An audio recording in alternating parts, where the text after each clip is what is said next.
భారత సంతతి America వ్యోమగామి Sunitha Williams అంతరిక్ష నుంచి భూమికి రావడానికి మరికొంత కాలం ఆగాల్సిందే. ఇప్పటికే పలుమార్లు వాయిదా పడిన ఆమె రాక తాజాగా మార్చికి వాయిదా పడింది. ఫిబ్రవరిలోనే ఆమె రావాల్సి ఉన్నప్పటికీ మార్చి చివరిలోగానే ఆమె భూమికి వచ్చే అవకాశాలు లేవని నాసా తాజాగా ప్రకటించింది. మార్చి నెలాఖరున ప్రయోగించే స్పేస్ ఎక్స్ కొత్త క్యాప్సూల్స్ లో సునీత తిరిగి వస్తారని వెల్లడించింది.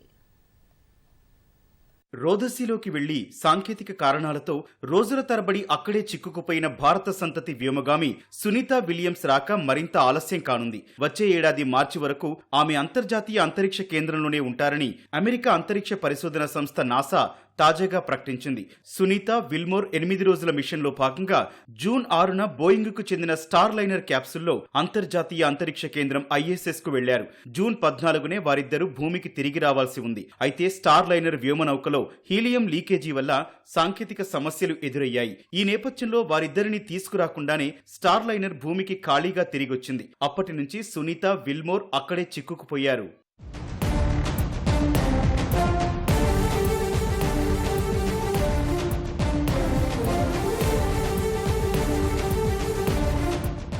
స్టార్ లైనర్ కు ప్రత్యామ్నాయంగా ఎలాన్ మస్క్ కు చెందిన స్పేస్ ఎక్స్ ద్వారా వారిని తీసుకురావడానికి నాసా నిర్ణయించింది. ఈ క్రమంలోనే సెప్టెంబర్ 30న స్పేస్ ఎక్స్ క్రూ 9 అనే మిషన్ ను ప్రయోగించింది. అందులో హాగ్, గోర్బునోవ్ అనే 2 వ్యోమగాములు ISS కు వెళ్లారు. స్పేస్ ఎక్స్ క్రూ 9లో 4 సీట్లున్నాయి కాబట్టి 4 ఫిబ్రవరిలో తిరిగి భూమికి చేరుకుంటారని నాసా తెలిపింది. అయితే క్రూ 9 సిబ్బంది స్థానంలో వెళ్లాల్సిన క్రూ 10 ప్రయోగం మార్చి కంటే ముందు జరిగే అవకాశాలు లేవని నాసా తెలిపింది. మార్చి నెలాఖరున స్పేస్ ఎక్స్ కొత్త క్యాప్సూల్లో నాసా వ్యోమగాములు Anne McClain, Nicole Ayers, Russia వ్యోమగామి కిరిల్ పెస్కోవ్, జపాన్ వ్యోమగామి టకుయా ఒనిషి వెళ్లనున్నారు. వారు 4 చేరుకున్న తర్వాత ISS బాధ్యతలను వారికి అప్పగించి Sunita Williams, Butch Wilmore, Nick Hague, Alexander Gorbunov భూమికి పయనమవుతారు.